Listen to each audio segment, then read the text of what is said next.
I'm Carolyn Hancock, and this is Letters from Japan, continuing our April 1995 trip to Mount Fuji. But first, about the toilets and baths.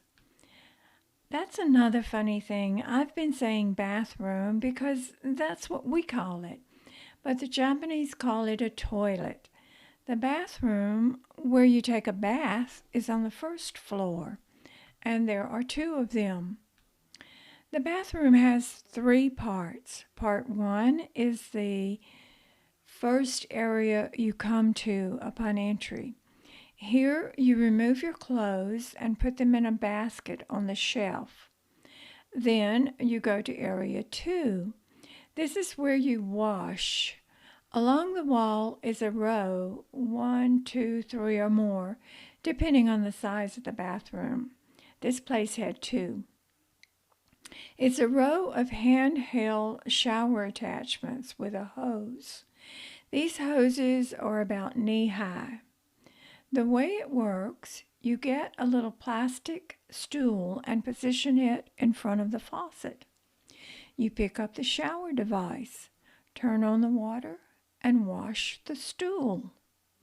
Then you put your naked butt on the stool and use the shower to wet your body. Then you take a generous glob of liquid soap and lather up all over, head to toe. Then you rinse all the soap. There's even a little plastic bowl to put water in and pour over your head. There's usually 2 to 3 kinds of soap and shampoo. Anyway, when you are good and clean and all the soap has been rinsed off, then you are ready for the bath. Area 3 contains the bathtub. The hotel had a single tub, one in each of the two bathrooms, about 30 inches wide by 40 inches long and deep enough for the water to touch your chin when you're sitting on the bottom. The temperature is kept very hot. It's just like a hot tub or jacuzzi back in the States. Anyway, you stay in the tub until you feel done. Then you get out and take another shower. Then go back to area 1 and dry off and get dressed. Is this a procedure or not? At some of the big places, there may be 20 showers, and the tub is big enough to hold 60 people. There's also cold tubs. First you get in hot, then cold, then hot, then cold. You're supposed to do this for 5 complete cycles. Also, there may be 2 or 3 hot tubs, some outside, some with mineral water, others with plain water. At some places, the public bath has one area for men and another separate area for women. Then at some places there are separate dressing rooms for men and women, but with a common tub area. Some of the resort areas are known for their elaborate bathing facilities. People take vacations and plan their trips based on the quality of the baths. It's all quite a big event. In all of the populated areas, there are public bathhouses scattered about. In fact, there are at least 2 within spitting distance of our apartment. They tend to blend into the neighborhood scene, and you don't even know they're there unless you know how to spot them, which is a large hot gas vent pipe is usually the tip-off. Well, enough about the bath. Dinner was superb.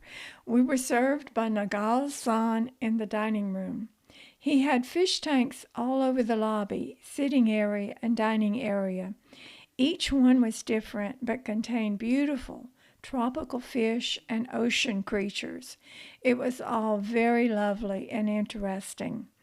We had a 5-course meal. It really was elegant, especially with a completely personalized service. We felt some kind of royalty with servants. And again, that was all because most of the people, except for us, had canceled because they knew bad weather was coming. Breakfast the next morning felt the same way. Very nice.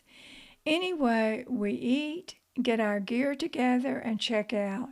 We're off to see Fuji-san, Mount Fuji, the sacred mountain of Japan. Yep, we should have gone home.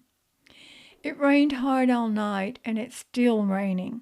There is lots of standing water, and it's quite breezy. We should go home, but we're determined to see this here mountain. It takes us about half an hour to pack the scooter and get on all of our rain gear. It's still raining, you know. We make our way down the hill to the main road and turned west toward the mountain. About 3 kilometers down the road, we stop for gasoline and ask the attendant, "Fuji-san?" and point in the direction we think is the mountain. "Hi," which means yes. So we're off again. The road parallels the lake shore, and there are some large mounts at various spots showing the activities in the area. It's raining real hard, and the wind is blowing about 25 to 30 miles per hour. We stop at one of these maps, get our bearings, and try to get back on the road. However, a big wind has other ideas. It was like a small tornado. The wind gusted to probably 70, 80 miles per hour. It turned my helmet sideways on my head. I was looking through the ear hole.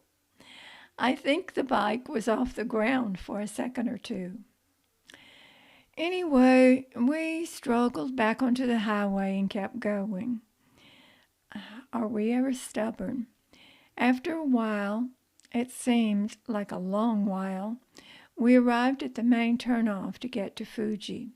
It's about 6 to 8 kilometers now to the parking area. Man, I'm getting excited now. It's now a fairly steep grade, a very nice paved roadway, but steep. The bike has enough power to only go 20 kilometers per hour. Pretty slow. The wind is also gusting now to about 40 miles per hour. When a gust hits, we come to almost we come to almost a complete stop for a moment or two. Anyway, we're getting close now. Actually, we are on the lower part of the mountain, but it just looks like a hill from here. Also, visibility is only about 100 feet due to the rain and mist in the air. So we struggle along up this big hill down to about 10 kilometers per hour. It's closed? Look, we're here. There's the toll gate to get into the national park. Bad news. The gate attendant holds up his arms, crossed at the wrists. This means no. We've seen it so many times at different places. The park is closed due to high winds and rain. We've traveled 130 kilometers from home on a scooter in the rain, survived a tornado, and fought our way up this big hill in a humongous summer blizzard, and it's closed? You gotta be kidding. But he wasn't. Turn around, go downhill. Go back down the mountain. It's easier going down, but it's hard to keep from going too fast. With the wet roads, traction is poor and the wind is gusting. It's really difficult to even stay on the road. However, there's not much traffic. I guess everyone else was smart enough to stay at home. I'll leave you with my thought for the day. Big trip coming up? Check the weather report.